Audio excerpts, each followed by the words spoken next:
nos queda esperar la fermentación maloláctica y nos queda hacer el cambio, y en ese proceso el envasado. Vamos a envasar el vino antiguo y vamos a meter el vino de ustedes en barrica. ¿Ya? Entonces eso es lo último que falta y para eso son 3 semanas más. Después de esas 3 semanas claro, sacando cálculos rápido no, son como 3 semanas más. Después de eso va a haber una semana extra, una semana entre medio, y a la semana siguiente debería estar presentando el informe. ¿Ya? Esa es la idea. Y allí es donde se incluye todo el proceso de vinificación que ustedes ejecutan. ¿Ya?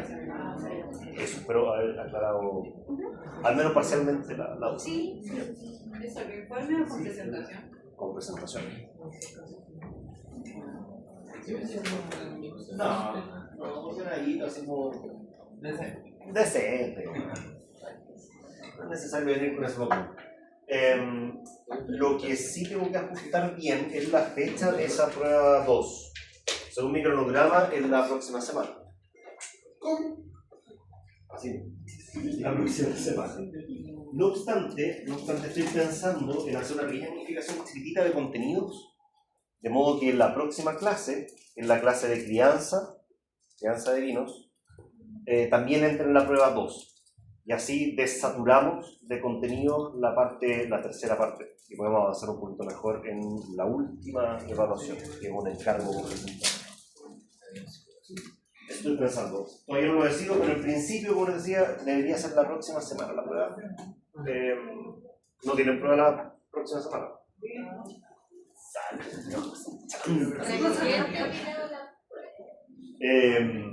El camino me complica, necesito hacer este cambio. De hecho, me favorece poder meter un poquito más de contenido de crianza porque tiene más sentido ahora. Lo voy a evaluar. Pero en principio sería así. Ahora, yo les había dicho que quizás en una de esas puede ser que hagamos una sesión online para resolución de dudas. Yo creo que eso va a ser favorable para ustedes. Lo más probable es que sí modifique la fecha de evaluación porque hay una cosa que no hemos alcanzado a hacer hoy. Y me gustaría hacerla antes de la prueba. Para que después no me odien. Solo me odien, no tanto. Ya, ¿alguna otra pregunta que tengan? Por supuesto que sí. Lo que más entra son cálculos. 90% de cálculos. No, yo no me digo. Lo único que no entra es materia. Claro, lo único que no entra son contenidos. No, los cálculos que entran, buena la pregunta de la compañera, tienen que ver con los cálculos de vendimia. Todos los cálculos que ustedes hicieron de estimación de productos que tenían que aplicar, basados en una dosis o en un rendimiento, eso. No es más difícil que eso. La única cosa distinta, y eso es lo que quiero hacer la próxima semana con ustedes rápidamente, tiene que ver con cálculo de tiempo de remontaje. Bueno, son reglas de 3 de más. Nada terrible. Pero me gustaría que lo pillaran antes, ya que no se lo desayunen el día de la evaluación y me digan, yo nunca digo esto, porque puede que nunca lo hayamos visto. Quiero tapar todos esos agujeritos que pudiesen haber quedado y que no los pille con la guardia baja. Ya, pequeñines, hasta ahora hemos hablado en profundidad de vinificación de tintos. Eso lo completamos todas las etapas, vimos cada una de las variables asociadas a estas etapas, vimos cómo importaban las temperaturas, cómo importaba la condición misma de la uva. Asimismo, hablamos de vinos blancos. Y no sé si quieren dar un mini repaso de los blancos, viendo etapa por etapa, así bien rápido, pero lo suficiente para que recordemos cosas importantes. ¿Con qué partía esto? ¿Cómo construíamos el proceso? Perfecto. La cosecha, que normalmente la hacemos de noche o bien con bajo calor de campo. Ese es como el requisito. La uva cosechada se transporta y luego se recibe, ¿cierto? Recepción. Ahí es como en todo orden de cosas, hacemos los análisis iniciales, tomamos muestras, definimos para dónde va a ir el resultado de ese proceso. Luego, ¿qué podemos hacer? Opcionalmente limpieza. Opcional, como dice su compañero muy bien, una selección o limpieza. Generalmente entenderemos que si es cosecha mecanizada, o sea, la limpieza como proceso de remoción de material extraño es súper importante. ¿Ya? No es que sea obligatoria, es súper deseable. Vale, llegamos a este punto. Acá es donde tenemos que recordar rápidamente que una de las diferencias, y quizá la diferencia más grande de la vinificación de un blanco y un tinto, es la presencia o ausencia de las partes sólidas durante la fermentación. En los tintos fermentamos con orujos, ¿cierto? Y en los blancos solo el mosto. Por lo tanto, acá es donde la cosa se abre un poco, ¿cierto? Tenemos alternativas que nos van a dar como resultados distintos. La primera opción es ese racimo entero prensarlo. La prensa se carga por los racimos enteros y se ejecuta el prensado. ¿Qué vamos a obtener ahí? Bueno, vamos a obtener un vino con más cuerpo, más volumen. ¿Por qué? Porque se extraen cosas desde el escobajo también. ¿Ya? Y eso, en el fondo, va a dar un vino con más cuerpo, más peso. Bien, tenemos otra alternativa. Tenemos una alternativa más clásica, que es tomar esa uva, espalillarla,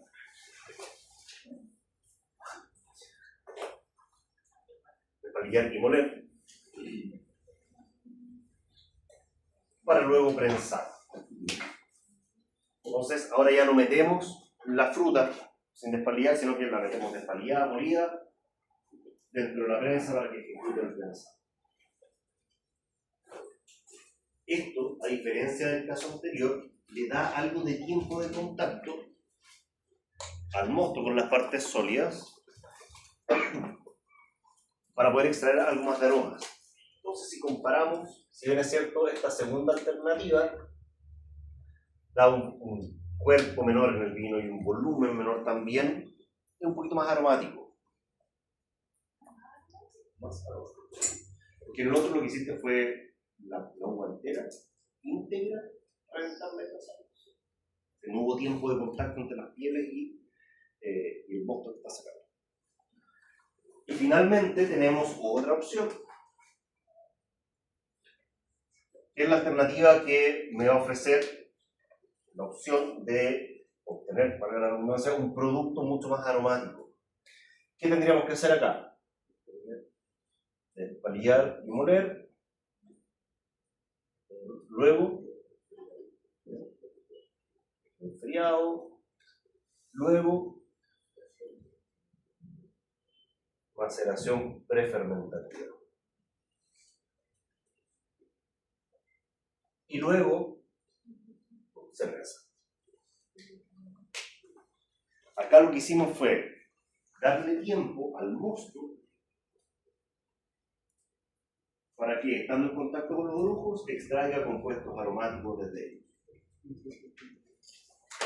De estas tres opciones, ¿cuál daría el vino más ligero?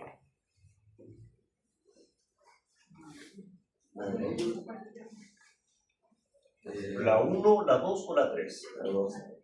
La 2. Perfecto. ¿Cuál daría el vino más corpulento? Con más cuerpo, más volumen, más taninos, de hecho. El prensado directo, ¿cierto? Porque estamos sacando compuestos desde el mismo escobajo. Y algo más intermedio, pero mucho más aromático, sería esta tercera opción. ¿Ya? Eso es importante, chiquillos, porque cuando toca tomar decisiones acerca de las operaciones que vamos a hacer, tienen que ser con base en el objetivo que estamos tratando de hacer. ¿Qué necesitamos hacer? Indefectiblemente prensamos. Ese prensado me va a permitir tener un mosto gota o mosto prensa. Los separamos porque son distintos en términos de calidad. Mosto gota es mejor que el mosto prensa. ¿Por qué? Porque es más ácido. tiene un pH evidentemente más bajo también. Y dentro de los criterios que usamos para separarlos, recordemos que está la medición misma del pH, presión de trabajo, los volúmenes de mosto que voy obteniendo y la evaluación sensorial, que también aporta bastante dentro de esta toma de decisión. ¿Ya? No es sencillo, muchas veces cuando uno se enfrenta por primera vez a una materia prima, definir el corte, porque no hay una norma, en el fondo depende mucho de lo que uno está esperando hacer. Y ahí es donde nos apoyamos de la mayor cantidad de información posible. Sea como fuere, prensamos, luego obtenemos mosto gota, mosto prensa, en estanques separados. ¿Qué viene? ¿Qué toca? Por supuesto, tenemos que separar. ¿Ya? Es solo mosto, ojo, no hay orujos. Pero este mosto tiene un montón de material suspendido. Un montón. Y ese material suspendido, nosotros queremos disminuirlo. Lo podemos disminuir, como muy bien dice su compañero, a través de una decantación, que puede ser estática, o bien flotación. La decantación estática, y eso voy muy rápido, me avisan, pero asumo que esto ya lo pasamos, entonces por eso voy como simplemente recordando cosas importantes.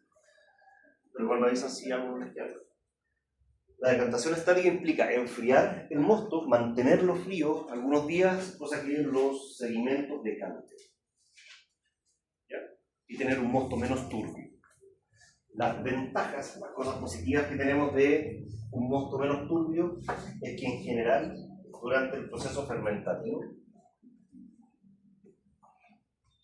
se van a producir menos alcoholes superiores, que son aromas, olores, si quisieran decirlo así, que recuerdan algo más bien químico, que no es agradable. En un blanco la fracción aromática es fundamental, crítica. Un blanco tiene que ser aromático y ácido, casi por definición del libro. Entonces la decantación, el fermentar un mosto más limpio, nos ayuda mucho en ese sentido. Nos da una fermentación más limpia. Eso con la decantación estática. Frío, tiempo, medición de turbidez. Ya está. La flotación es mucho más rápida, no depende del frío. Acá lo que hacemos es con una máquina, con el flotador. En el fondo es una máquina que lo que hace es recircular e inyectar nitrógeno gaseoso y gelatina. Esta inyección de nitrógeno gaseoso y gelatina lo que hace es formar una especie de nata que se lleva las borras hacia arriba, las hace flotar, por eso se llama flotación. Como les decía, mucho más rápida, más barata en términos energéticos, porque la decantación implica frío y mantener frío. No un golpe de frío nomás, sino que golpe de frío, mantener temperatura cerquita a cero. Acá es mucho más rápido, en unas jornadas también. En un día terminaron el estanque y lo pueden inocular para que lo estén fermentando. Pero la flotación implica la incorporación de algo extraño al vino, bueno, o al mosto, en la gelatina. La gelatina igual se lleva aromas. Por eso, si quisiéramos ser más papistas y decir, ya quiero respetar como se puede al máximo la naturaleza de esta materia prima, probablemente la decantación estática es la mejor alternativa. Porque la flotación igual lesiona parte de la composición aromática. ¿Sí? No es que le quite los aromas y la cuestión quede sin aroma nada, no, pero sí se lleva una parte. ¿Ya? Bien, hemos decantado el mosto, definimos un nivel de turbidez, lo logramos, conseguimos eso. Lo que toca es separar ese mosto limpio de la borra.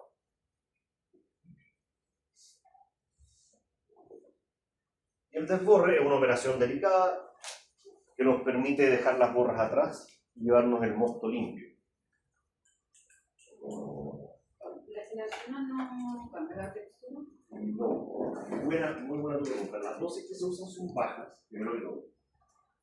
En segundo lugar, la gelatina reacciona con las borras, por tanto, se insolubiliza y no queda en el mosto. Es una verdad media, porque igual puede quedar. Entonces, con el protocolo de flotación, igual le meten un poquito de venturita. Venturificante, que se lleva a entonces, asegurar que no queda. Pero Claro, no te debería quedar. De hecho, más tarde cuando hay alcohol, se vuelve más insoluble todavía. No debería cambiar nada. ¿Alguna otra pregunta? De clarificación, de clarificantes, vamos a hablar más adelante en la tercera unidad. Trata un poco de eso. Ya, desborramos, separamos las borras, nos quedamos entonces con un estanque decantado y desborrado gota, estanque decantado y desborrado prensa. Y nos quedamos con un montón de borras juntas. ¿Qué hacemos con esas borras?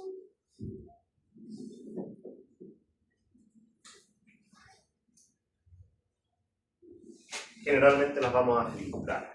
Acá yo les mostré el video del filtro rotatorio vacío. Es un filtro que funciona con tierra,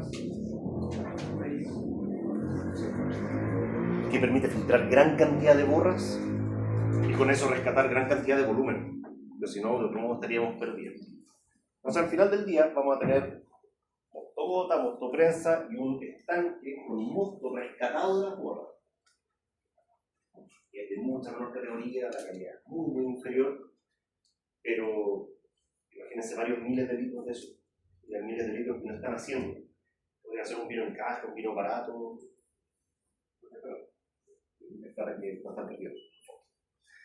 Nosotros no hacemos filtrado de borras en Pirque porque no tenemos el volumen suficiente para justificar esa operación.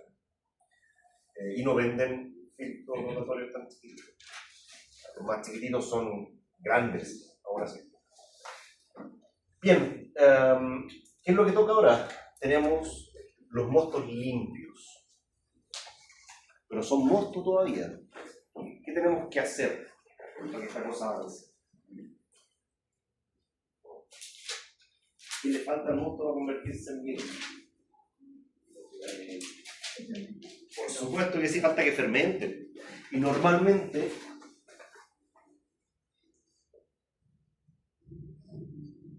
nosotros vamos a forzar ese proceso.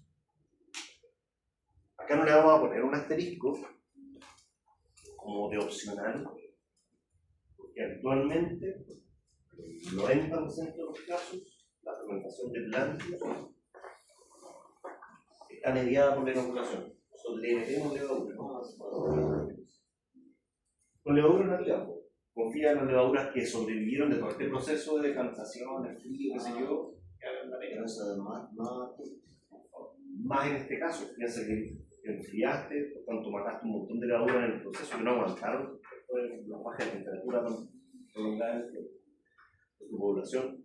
Es así. Si antes ya era chica, ahora es mucho. En los tintos no ocurre eso porque en general le damos las condiciones desde el principio. Incluso si hiciéramos una maceración prefermentativa, tiene la oportunidad. O sea, podemos hacer tampoco. De hecho, hay un grupo nativa, ¿no? Sí. Preguntamos por nativa, no le agregaron levaduras.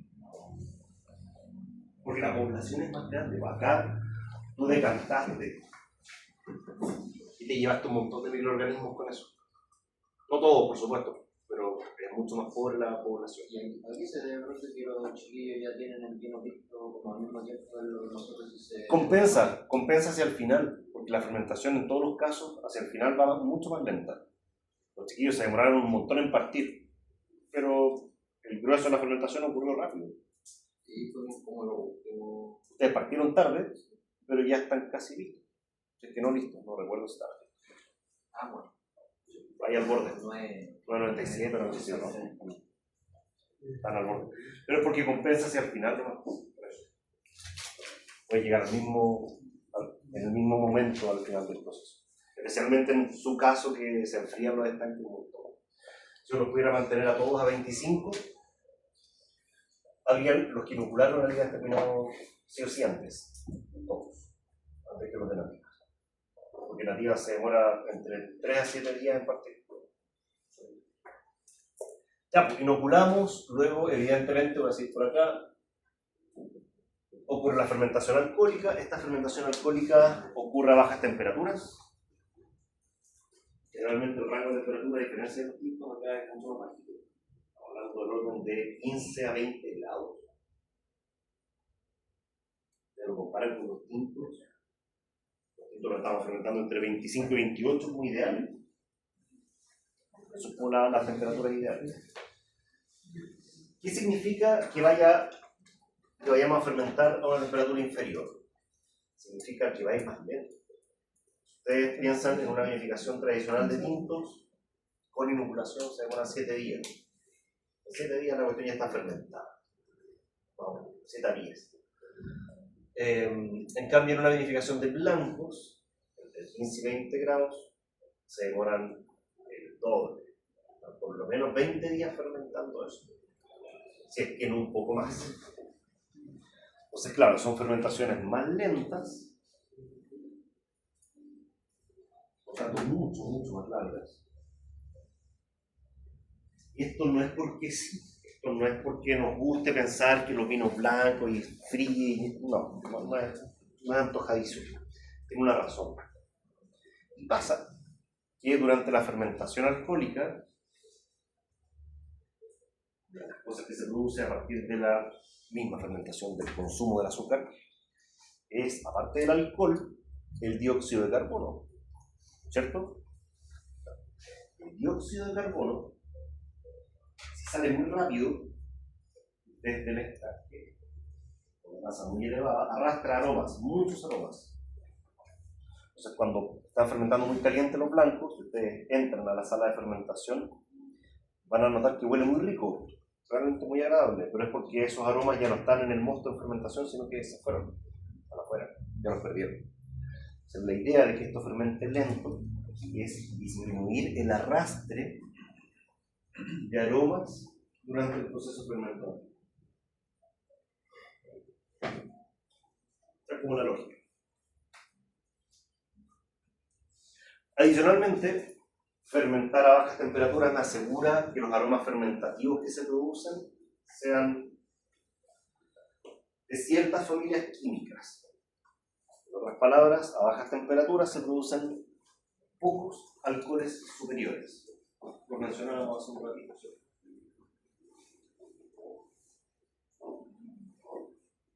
Y después de estos 20 días, 30 ya, si lo quieren estirar así mucho, termina la fermentación alcohólica. Llegamos a la densidad, vamos, llevamos una muestra al laboratorio, miden los azúcares, el vino está seco.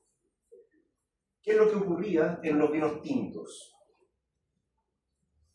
Después del descubre, cuando ya teníamos vino gota y el vino prensa. ¿Cuál es el proceso microbiológico que ocurre en ese punto? Una fermentación que empieza en muy bien, la fermentación maloláctica, la voy a abreviar como FML. La fermentación maloláctica, para los que no lo recuerdan, es el proceso a través del cual bacterias lácticas consumen ácido láctico, consumen ácido málico y producen ácido láctico. El málico que venía de la uva, Eso es como para evitar la mejora. mira, es una práctica que se esperaba mucho en países fríos, donde las acideces de la uva y luego del vino eran muy altas. Entonces, al ocurrir la fermentación maloláctica, el ácido málico, que es súper como punzante la acidez que genera, desapareció. Se produce ácido láctico, que tiene una acidez mucho más moderada. Entonces, claro, bajaba la percepción de acidez. Acá en los tintos es obligatoria para nosotros por un tema de estabilidad del producto. Queremos que ocurra de manera controlada en el momento en que yo estoy viendo qué pasa. No quiero que pase en la botella. ¿Ya? Eso es importante.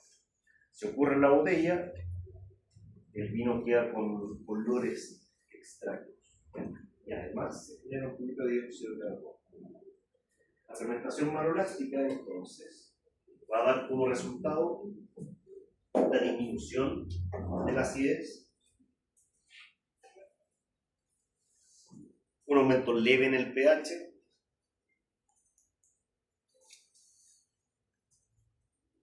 la sensación de una acidez menos punzante y la aparición de aromas lácticos, aromas que recuerdan a productos lácteos, como yogur, leche cultivada. mantequilla, todo.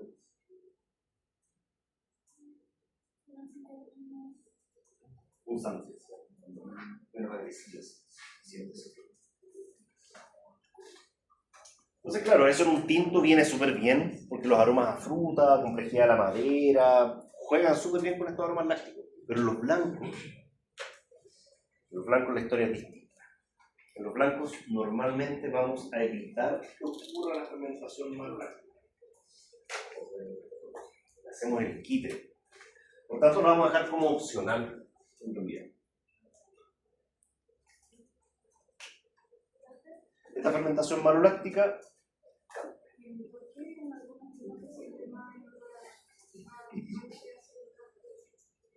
el ácido láctico no huele.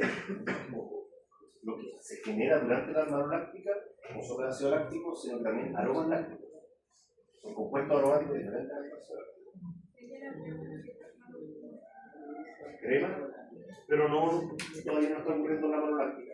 La maloláctica ocurre cuando las levaduras se han retirado completamente del ecosistema. Eso no es competencia, y las bacterias no pueden actuar frente a esa competencia. Entonces son aromas que no están relacionados a la maloláctica todavía. Ya, entonces, la fermentación maloláctica en blancos tratamos de evitarla para que los aromas a fruta, las flores, estos aromas más delicados no queden cubiertos por estos aromas más pesados. Hay una variedad blanca donde suele ser deseable que ocurra la fermentación maloláctica. Y esa variedad, ya la han escuchado antes, sí. Chardonnay, la segunda cepa más importante en la blanca para nosotros. Una de las principales cepas a nivel mundial. Es una cepa que viene muy bien con estas notas más pesadas. Sauvignon blanc. Esa es la que más se cultiva en Chile. De las blancas, digo. En el caso del Chardonnay, habitualmente dejamos una parte de la mezcla que haya hecho la fermentación maloláctica, porque habitualmente este vino en los comerciales gusta más cuando es más complejo, más pesado. Esto sirve súper bien como para acompañar un salmón o un trozo de atún, carnes blancas, quizá un poquito más grasas, más pesadas.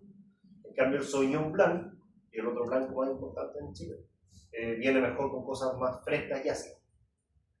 O no sé, con las ostras. Las ostras con Chardonnay, no es que queden mal, pero no es el mejor match. El mejor match es probablemente con un Sauvignon Blanc. Entonces, esta es como la excepción en la que muchas veces sí queremos que ocurra la maldad. Ahora que dice eso, hay veces que, por ejemplo, cuando uno digamos queso y como que se más sabroso. Sí, hay sinergias a veces entre algunos vinos y algunos quesos. No siempre eso ocurre. Pero, por ejemplo, los mantecosos, los quesos mantecosos andan súper bien con casi todos los vinos. Porque tienen la grasa lo suficientemente equilibrada para funcionar bien. La acidez de un blanco, el tanino de un tinto. Y esos son más complejos, como el queso azul, no sé si lo he probado. Es harto más fuerte. Entonces, con un vino blanco, no siempre cualquier vino blanco va a quedar bien. Y no siempre con cualquier vino tinto va a quedar bien. Pero, y si los mantecosos casi sandía cara, queda bien con muchos vinos. Profe, ¿es verdad que cuando uno come sandía se muere si no? ¿Qué? Nunca he escuchado eso. Estaría muerto como bien. No ni sepa. O sea, te puedo dar fe que no es así. Pero qué raro eso, está extraño. Eso me lo decía cuando era chico. O sea, no tomaba vino, pero. ¿A qué no te tomara ahí? No sé por qué nacer ese. Es curioso.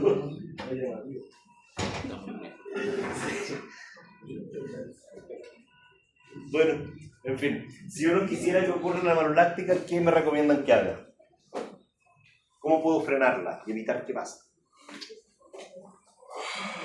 ¿Conoce algún producto que inhiba el desarrollo de microorganismos? Yo sí.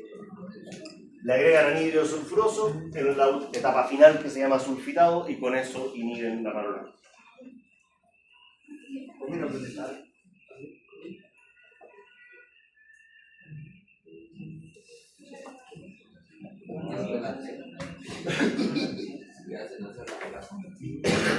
Es posible.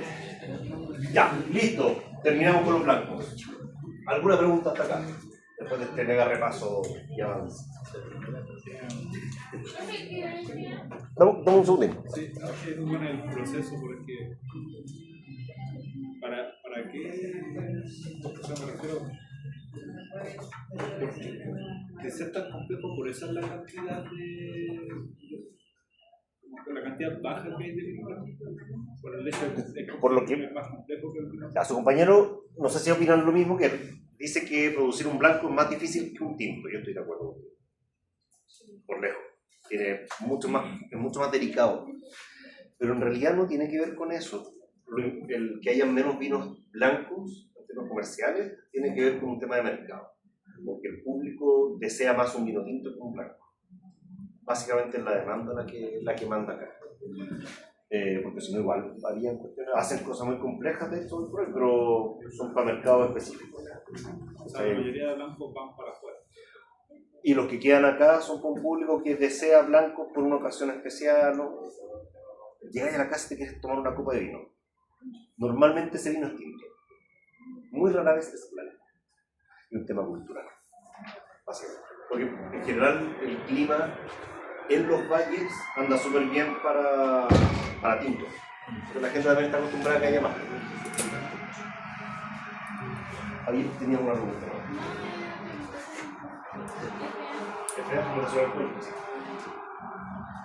Ya, necesitaba todo este recorrido súper clarito porque hoy día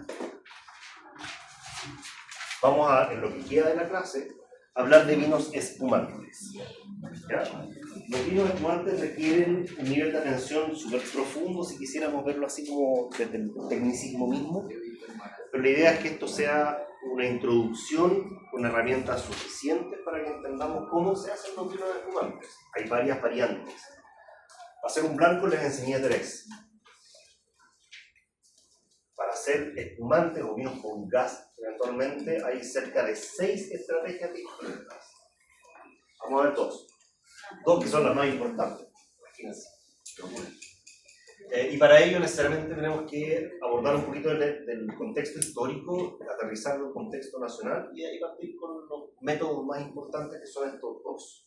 El método Champenois y el método Charmat. Los vinos espumantes son eso, vinos. Por tanto, se ciñen a la normativa asociada a los vinos. Pero son vinos distintos.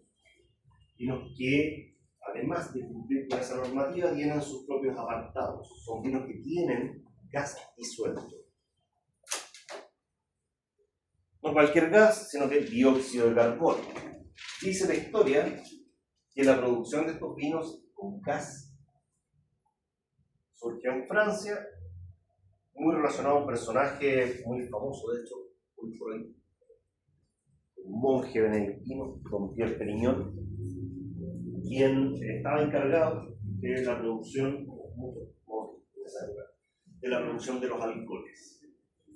En determinado momento se envasa un vino, el vino de la temporada, pasa el tiempo y cuando van a abrir esas botellas los corchos saltan. Sale el vino. Mucha espuma, mucha burbuja y dicen, wow, esto es fabuloso porque en realidad nunca había pasado nada así. ¿Qué es lo que pasó? Claro, era una bendición, sí, lo vieron así como desde el lado casi divino. Y la cosa es que ocurrió que ese vino fue envasado cuando todavía no había completado el proceso de fermentación. Por tanto, tenía alta azúcar residual. Sucede luego que suben las temperaturas. Las levaduras que estaban presentes en el medio, ¿qué hicieron? Se comieron el azúcar que les quedaba, pero el dióxido de carbono que se produce durante la fermentación no tenía para dónde escapar. Aumentó la presión dentro de la botella y el gas empezó a disolverse en el vino. Mientras más presión ejercen ustedes en un medio líquido, mayor es la proporción del gas que se disuelve en ese medio. Por tanto, cuando abrían la botella, lógico, el gas, por diferencias de presión, salía y empujaba el vino también. Esta es la primera vez que se tiene registro de términos productivos de un vino con gas. Esa técnica luego derivó en lo que hoy conocemos como el método Champenois. Sin embargo, ustedes podrían emular lo que le pasó a este monje haciendo lo mismo, es decir, agarrando un mosto en un proceso de fermentación hacia el final, el último tercio, lo meten en botella y lo tapan. La fermentación va a seguir ocurriendo dentro de la botella. Y ese gas, como no tiene para dónde escapar, se disuelve en el vino. Y les quedaría un vino con gas. Hoy por hoy, Dom Perignon es una marca súper reconocida de champañas. Súper cara. No sé si lo conocen o lo han visto, esa etiqueta es reconocida. Películas, series, videos musicales también, por supuesto que sí. Una botella de Dom Perignon, dependiendo de la añada, va entre los 180 a 250 mil pesos. Más o menos, por ahí se mueve. Ya depende de la añada.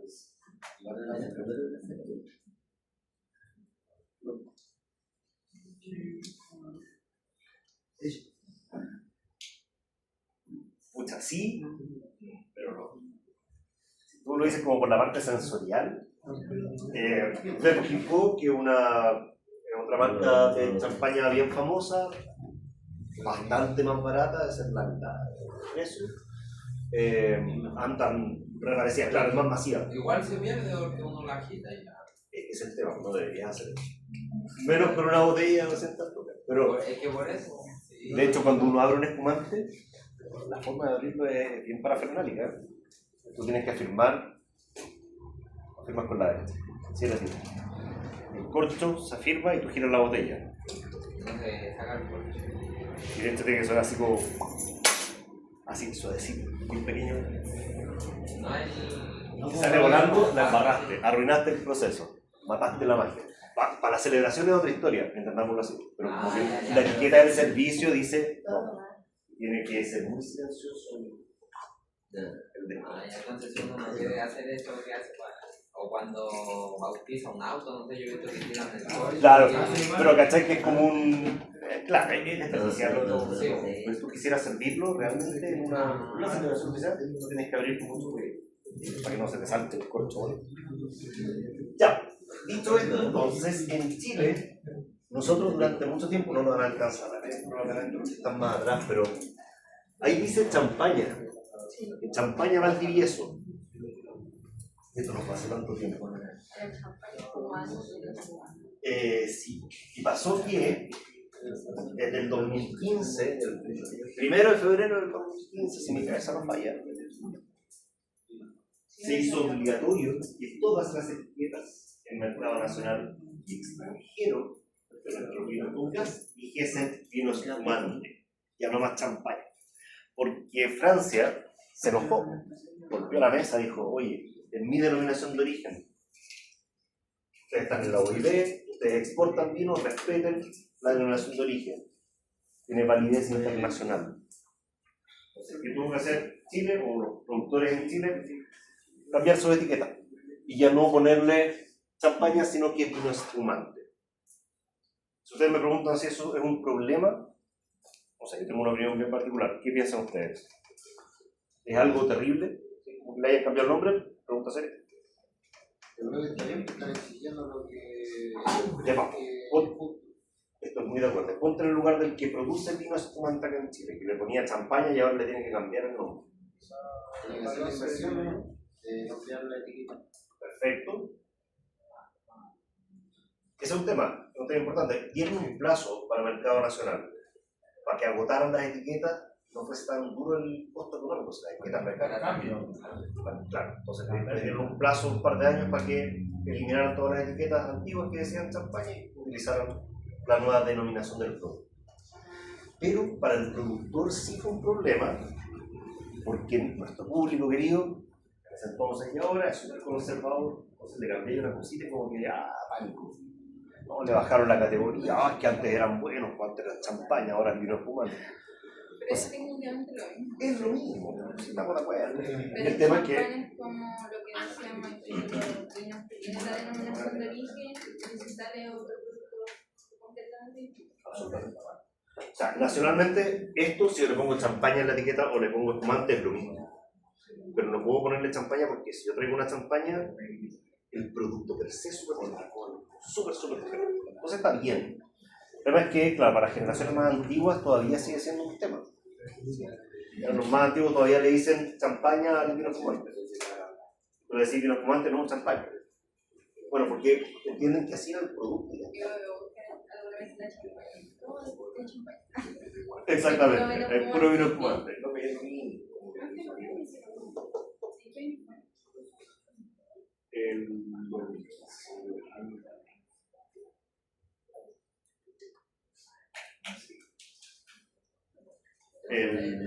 El comunicado fue anterior a eso, pero el límite para hacer el cambio creo que era febrero de no pasa tanto, fue como hasta ayer. Entonces, claro, la denominación de origen champaña no es solamente geográfica, a diferencia de lo que tenemos acá en Chile, que nuestra denominación de origen asocia el producto a una zona, ¿no? Allá no. Allá la forma de hacer el vino está regulada tanto en campo como en bodega.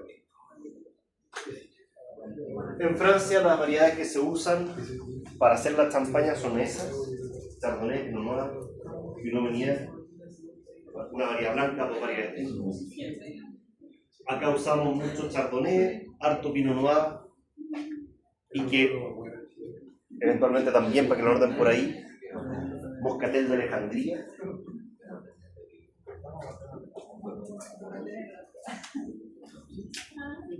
Y digo que lo anoten por ahí, yo no lo puse, no lo declaré allí, pero muchas veces el vino base de un espumante está hecho con Moscatel de Alejandría. De hecho, eso lo hace que sea la tercera cepa de Alejandría.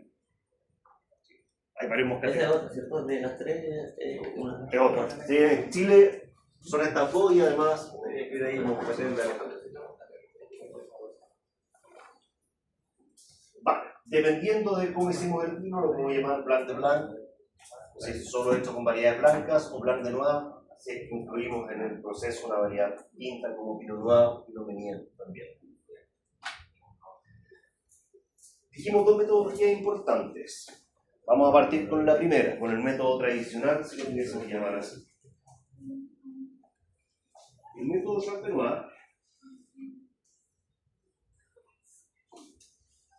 es un método en el que logramos hacer espumantes de una categoría superior. Para ello necesitamos, como dice allí, un vino blanco base. Un vino blanco.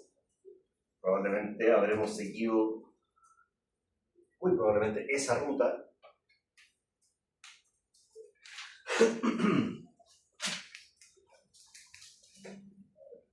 Y ese vino blanco, lo base, debe tener como característica principal una baja graduación alcohólica. Como dice allí, entre 10 y 10,5 grados de alcohol, 11 como máximo. ¿Cómo logramos eso? ¿Cómo conseguimos que el vino base, este vino blanco que tengo que hacer, tenga una graduación alcohólica de 10 a 10,5? Perfecto. Cosechamos antes. Cosechamos la uva con un contenido de azúcar inferior. ¿Ustedes podrían estimar cuál es ese contenido de azúcar? Sí, si saben cuál es la graduación alcohólica final, tienen el rendimiento fermentativo de la levadura, es un cálculo sencillo, ¿cierto? Suena como a pregunta de prueba, pero sí, me resonó así. El hecho de que tenga esta graduación alcohólica significa que lo cosechamos más temprano, por tanto la acidez del mosto también es alta, la composición aromática, y aquí puede ser un problema, no es tan rica, objetivo no es tan rica en cantidad de compuestos. Y este punto, como el vino base debe ser un vino súper neutro. El problema es que si cosechamos muy temprano, en algunas variedades vamos a tener tiracina. Son estos aromas verdes, herbáceos. Por eso, para los vinos bases, cogemos variedades que son pobres en tiracinas, como Chardonnay y como Moscatel de Alejandría, en nuestro caso. Listo, dime. Para tener bajo de 11,5% de primera vino. No un vino terminado, no, tranqui, sí, entiendo dónde va. Su compañero dice, si no tiene 11,5 no es vino. Estamos de acuerdo, pero no un producto terminado, le falta terminar. De hecho, tú conseguiste un vino tranquilo, un vino sin gas. ¿Cómo le metemos el gas? ¿Cómo logramos que tenga gas ese vino? El dióxido. ¿Se lo inyectas? No se procesa. Pero ya terminó de fermentarse el vino. ¿Qué más dióxido de carbono se va a producir?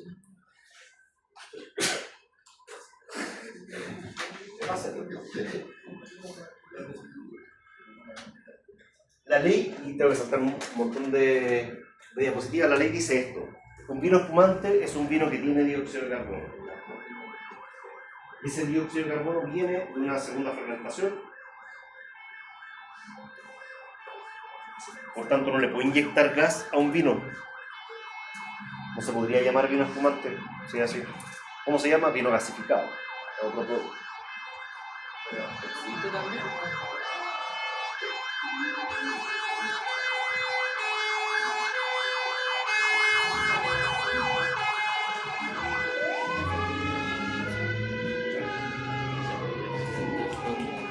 Bien, importante esto. La ley lo establece de manera muy poética, esto del dióxido de carbono en una segunda fermentación, pero también dice que la presión no puede ser inferior a 3 atmósferas. ¿Conocen la unidad de medida atmósfera? Una atmósfera equivale más o menos a un bar de presión. Los bares sí les suenan, seguro, no tienen que haber hablado de eso. Ya, volvemos para atrás. Entonces, tenemos el vino base con esas características, le tenemos que agregar ahora algo para que tenga una segunda fermentación. Ese algo se llama licor de tiraje. El licor de tiraje consiste en azúcar, levaduras, normalmente algún nutriente para esa levadura, y a veces, no siempre, algún producto para favorecer la floculación de las levaduras. Bastante.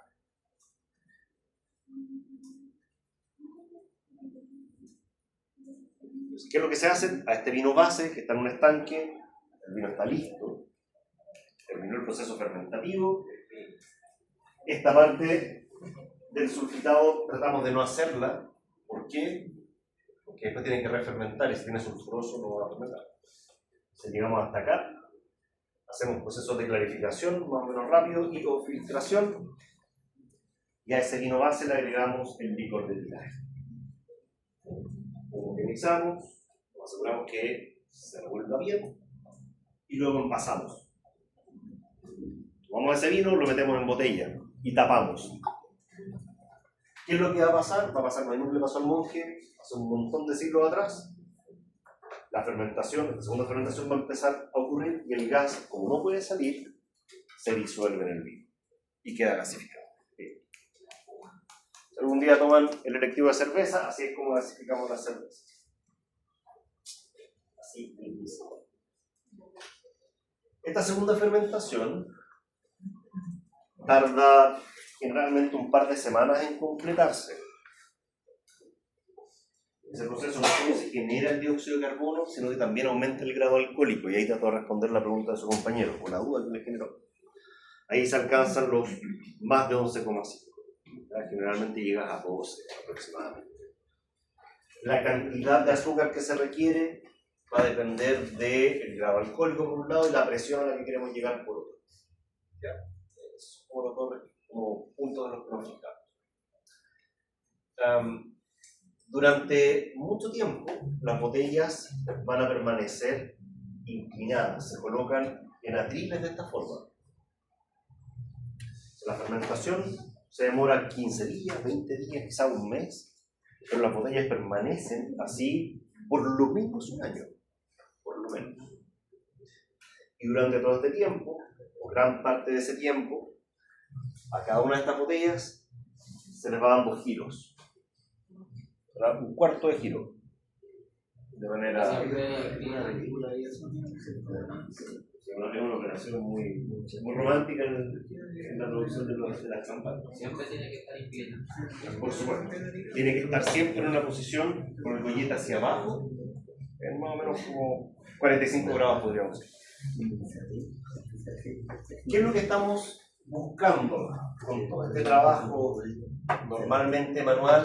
Pero bueno, existen opciones un poquito más automatizadas. Estamos buscando que las borras, esas levaduras muertas, por un proceso de murición, se aproximen hacia el gollete. Con cada giro lo que hago es ir removiendo lo que está ahí arriba, se va moviendo lentamente hacia el gollete. Entonces al final de un proceso más o menos extenso, como les digo, por lo menos de un año, tenemos el vino limpio, completamente limpio, y las borras en el gollete. ¿Notaron un detalle? Que no está quitado. Son tapas de cerveza. Son más grandes, son de 29 milímetros. Pero sí, pues no es el tapón final. ¿No? Eso nos da una pista inmediatamente. Y de alguna forma nosotros tenemos que deshacernos de esto. ¿Cómo lo haremos? Porque si yo tomo esta botella, la enderezo, se resuspende la borra. Queda turbio, ¿no? Y perdí años de trabajo. Puede ser hasta 3 años de trabajo. ¿Cómo se les ocurre que podríamos separar las borras que están en el gollete de ese vino gasificado? Bueno, no tiene gas, que está listo, limpio, bonito, rico. ¿Cómo lo hacemos? ¿Cómo lo hacemos? ¿Cómo lo logramos? Yo no la puedo agarrar y enderezar. Ok, estoy jodido. Tú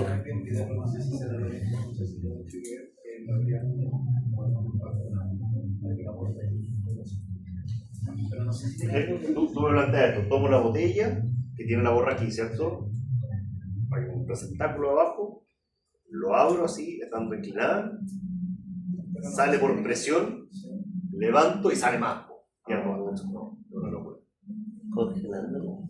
Bien, lo que uno hace es tomar esta botella inclinada, sumerge en el gollete en una solución de etilenglicol, el glicol de toda la vida, que es el refrigerante que se usa. Eso congela el gollete, el congelarse el vino retiene la forma. Entonces ustedes pueden enderezar la botella y el tapón congelado que hay, ustedes sacan la tapa y por presión el tapón con vino congelado y borras sale. Eso. Ahora, claro, no es tan simple.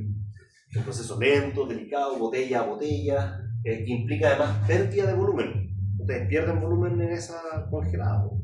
Se congeló el vino, literalmente se congeló. Entonces, lo que viene después de esta operación, que es el degüelle, donde congelamos y sacamos el tapón con borras, es la incorporación del relleno, de lo que me falta para completar el volumen. Y ese extra se llama licor de expedición. El licor de expedición puede contener no solo vino, sino que también puede consistir en azúcar y algo de anhídrido sulfuroso. Para rellenar. Y además el licor de expedición tiene como objetivo eventualmente ajustar el nivel de dulzor que tiene el espumante. Actualmente en el supermercado, si ustedes van a pillar que los espumantes o son brut o son demi-sec, el 90%. Hay extra brut, hay brut natur, sí, pero no en todos los super. el grueso es o brut o demi-seco. Y la diferencia es qué tan dulces son. El brut tiene hasta 12 gramos por litro de azúcar, mientras que el demi-sec es mucho más dulce y va entre los 21 hasta los 50. Notablemente más dulce. ¿Cómo ajustamos eso si el vino después de la segunda fermentación quedó seco? Bueno, a través del licor de expedición. El licor de expedición es el que me permite ajustarlo. Pero tengo una pregunta para ustedes. Una pregunta bien capciosa. Tiene mucha cizaña, mucha maldad. Si yo le estoy volviendo a meter azúcar a un medio que tiene ya 12 grados de alcohol, si no está, y lo tapo, ¿qué puede pasar? ¿Podría refermentar? ¿Si quedó alguna levadura? Eventualmente sí. Por eso los periodos que nosotros esperamos para poder hacer el degüelle y después rellenar con licor de expedición son extensos, para asegurarnos que no hayan levaduras en el medio, que se hayan muerto o bien que hayan quedado todas concentradas en el bollete. Y para eso nos tomamos, insisto, al menos un año. Hasta 3 años. Con 3 años ustedes aseguraron que todas las levaduras se murieron y se reventaron. Y liberaron al medio compuestos que son agradables, de hecho, de percibir. Son manoproteínas que le dan suavidad en boca. Por eso no refermentan. Bien, ¿alguna pregunta, chiquillos, con el método de Champenois? ¿No? Vamos con el método Charmat, porque a través del método Champenois nosotros obtenemos espumantes de una categoría relativamente alta. Si hablamos en precio, háganse la idea que bajo los 10.000 pesos no hay. Son las 10 lucas. En la etiqueta de los vinos se puede saber cómo cuáles son los dos métodos que usan. Sí, no lo puedes incluir. Sí. Aquí me tengo que... Aquí. En la ley se establece la prohibición explícita del uso de las palabras champaña, champán o incluso champenois. O sea, la pregunta de su compañera es muy pertinente porque, ¿cómo sé yo con qué metodología lo hicieron? Porque igual me gustaría probar uno como con esta metodología que es más chora, que tiene un cuento y un trabajo diferente. Si no puede decir ninguna de esas cuestiones, algo deberá decir. Normalmente, cuando tú vas a encontrar en la etiqueta, si no es la palabra champenois, que está prohibida por ley, va a ser la palabra o el término método tradicional o segunda fermentación en botella. Esos son tus pistas. Son tus pistas para entender que fue el método champenois usado. Si no dice nada, en ninguna parte, lo más probable es que no haya sido esa metodología. Quizás esta otra que les voy a explicar ahora. Es como más genérica. ¿Por qué? Porque si ustedes van al súper ahora y ven una botella de Undurraga, ¿cuánto cuesta? 4.000 pesos. 5. Yo les estoy hablando que con el método Champenois parten con los 10.000 de correo. Pasa que el método Charmat es la forma industrializada de hacer vino espumante. Acá necesitamos el mismo vino base, con las mismas características, hecho de la misma forma, si quieren. Vamos a hacer uso también del licor de tiraje, que era azúcar, levadura, nutrientes para la levadura. Pero una vez que mezclemos el licor, o le agreguemos al vino base el licor de tiraje, no vamos a envasarlo, sino que lo vamos a dejar en estanques de este tipo. Son estanques que aguantan presión, presiones altas, presiones sobre la atmósfera.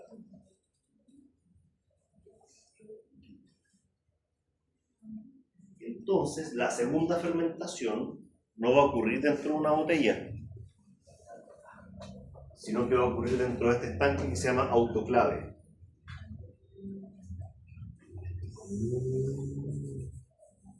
Que actúa como una gran botella. Entonces termina la fermentación, la segunda fermentación, y las borras precipitan.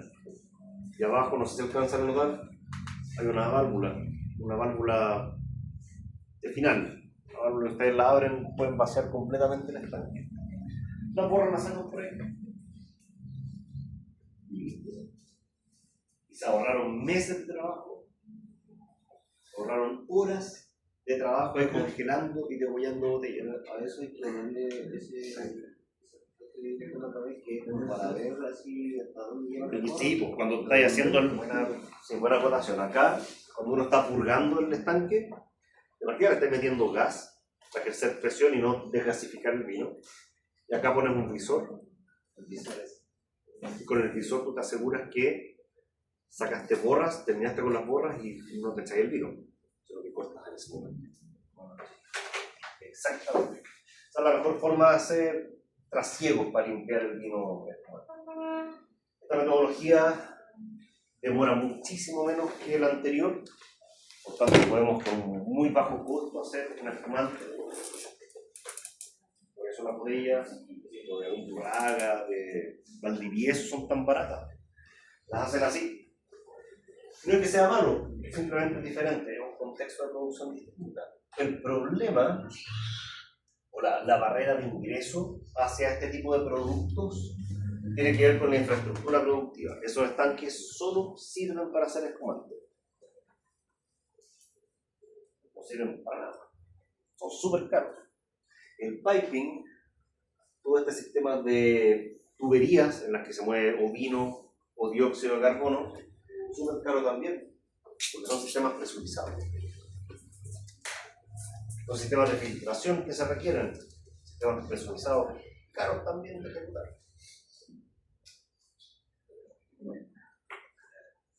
Sin embargo, el volumen permite producir a bajo costo un vino espumante de acceso sencillo, de van al supermercado, de verdad, 5 lucas, un buen espumante.